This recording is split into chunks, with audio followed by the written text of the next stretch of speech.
Isang mapagpalang araw sa inyong lahat mga kalingap. Naging malungkot nga pag-uusap nitong si Kalingap Rab at Dara.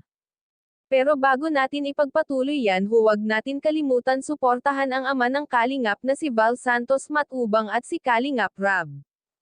Kwento ni Dara kay Kalingap Rab ang kalagayan niya ngayon na mas lalo daw siyang nahihirapan dahil siya daw ang kumikilos sa lahat ng gawaing bahay. Napapagod na daw siya pero wala siyang magawa dahil dadalawa lang silang magkapatid na nagtutulungan. At isa pa maliit pa si Bea kumbaga hindi pa talaga ito maaasahan.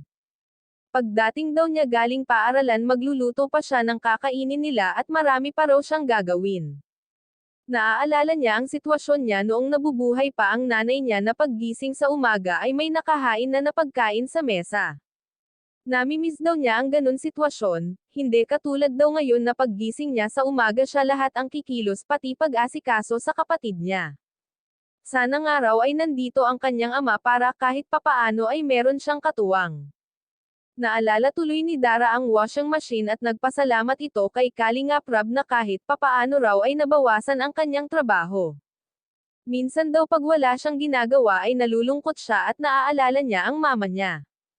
Sinabi pa ni Dara na sa tuwing mag-iimbita si Kalingap Rab at mamasyal ay masayang-masaya siya parang nakakalimutan niya ang problema niya. Kaya nga nang dumating si Kalingap Rab ay naabutan siyang nagdidilig ng tanim niyang gulay.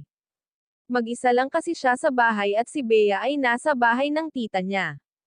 Tinanong ni Kalingap Rab si Dara na kung sakaling patatayuan siya ng bahay ay kung saan ang gusto niya. Sinabi ni Dara na dito pa rin daw at sanay na siya dito. Kung si Kalingap Rab lang sana ang masusunod ay ayaw niya dito at masyadong malayo sa mga kapitbahay. Gusto ni Kalingap Rab ay sa malapit sa kalsada, pero wala siyang magagawa kung dito talaga ang gusto ni Dara. Hanggang dito na lang ang update ko mga ka-viewers. Maraming salamat at God bless sa inyong lahat.